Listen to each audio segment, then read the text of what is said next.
Good day everyone, I am Christine Pisopso and I am here to present to all of you my discussion about the man and woman's relationship and how is it important. I hope you enjoy it of my video. Okay, now let's start for our discussion. Let's start first for our content. For our content, today's video is first question discuss about the factors that influence sexual attraction. What do men and women find attractive? The inner qualities and characteristics of the individual or the physical appearance of the individual. Share what factor is more influential to a man's and woman's attraction to another person. Second question, discuss what is expected of girls and boys in the following institution: A, your school, B, your household, and C, your church. And next question for letter C, how does your society or culture teach you to think, feel, and act based on your gender? How is it limiting or how is it liberating? Okay, let's talk about the first question. The first question discussed about the factors that influence sexual attraction. What do men and women find attractive in the inner qualities and characteristics of the individual or the physical appearance of the individual? Share what factor is more influential to a man's and woman's attraction to another person. Okay, now let's proceed for the word attraction. Attraction may be to a person's aesthetics or movements or to their voice or smell and among other things.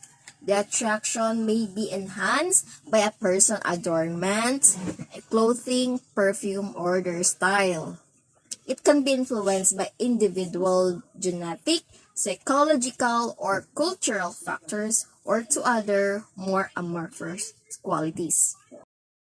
Okay, next answer for our question letter A. Every man and woman has a different perspective and characteristics. We have different aspects in our life. We only have to choose based on our journey and our emotions. Some people choose their inner attitude and his or her characteristics, just like their kindness, the humor, the dependability, and intelligence.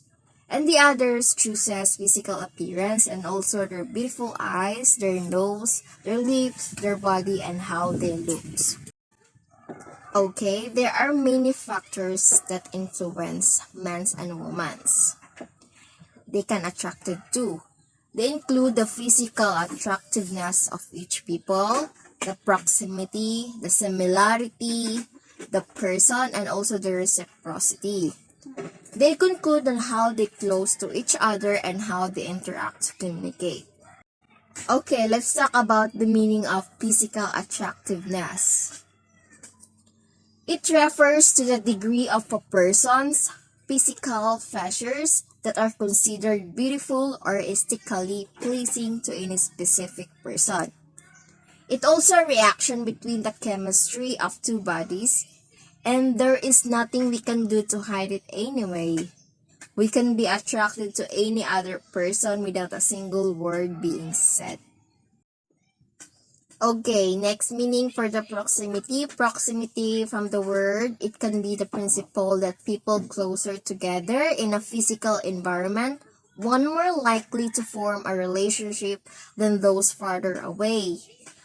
The tendency for individuals to form a relationship with those who are closely, by which demonstrated how people who interact and live close to each other will be more likely to develop a relationship. Okay, next meaning is the similarity. Similarity from the word, it refers as the tendency for two individuals to be like each other at one moment in time. It demonstrated that the similarity can help to fulfill our needs of reinforcement. It established a relationship. It can facilitate daily communication and understanding. It reduces conflicts and disagreement and provide confirmation. Okay, next meaning for the reciprocity. From the word reciprocity, it involves a mutual exchange of support, emotional investment, care, and love. Reciprocity relationship is characterized by two. First, each partner feeling able to share their needs, and second, a willingness to meet the needs of the other person, open and honest communication. It is the balance of giving and receiving a relationship with the goal of creating a healthy and mutually beneficial partnership.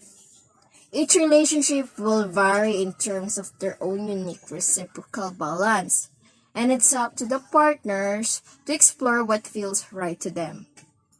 Depending on the relationship, there may be an expectation or lack thereof the reciprocity give and receive. So based on my explanation about the letter A question, which can depend on the man's and woman's relationship, and there depends on how they react or interact with each other, and the importance of how the relationship would work, and depending on the situation of the man and woman's relationship, because we have different perspective in our lives and we have the characteristics to choose and freedom to choose. Okay, for our next question, letter B, discuss what is expected of girls and boys in the following institution. First, your school, B, your household, and the third is your church. Okay, our first A is school. Okay, school is besides subject choice and achievement at school, social influence is also a significant factor that influences pupils' result. For example, strong peer pressure among teenagers. This often leads to an anti-school attitude, particularly in boys, whereas girls are expected to be hardworking and do as they are told. Okay, for our next answer for the household girls are expected to stay home and clean, while boys are expected to be more focused on working hands-on. Okay, next for our church, feminism combined with expressive individualism has totally reordered the way many people think about what it means to be male and female, which says that while men and women are created equally in the image of God and have equal value and dignity, they nevertheless have different complementary callings both in marriage and in the church. So my explanation about this question letter B is we have a different expectation of being a girls and being a boy. So like I said earlier, there is a different institution like the school, the household, the church, and even for our environment, we have a different positions about that. And we have different ideas on how we do and how the things that we can make on ourselves. Okay, next topic for our question letter C. How does your society or culture teach you to think, feel, and act based on our gender? How is it limiting and how is it liberating? So we all view the world through the lens of our experiences. Some of the things that you think of as human nature are actually aspects, the way you think that you have been programmed into you and everyone around you by the culture you stay with. There must be other ways that people think and act, but nobody thinks differently because they all grow up as a part of the same culture. We adapt what society, culture we belong to, and the outcome is how we act on our everyday lives, but it is not the same for me because my society isn't toxic and they make us feel comfortable even if we have different religion and our different genders.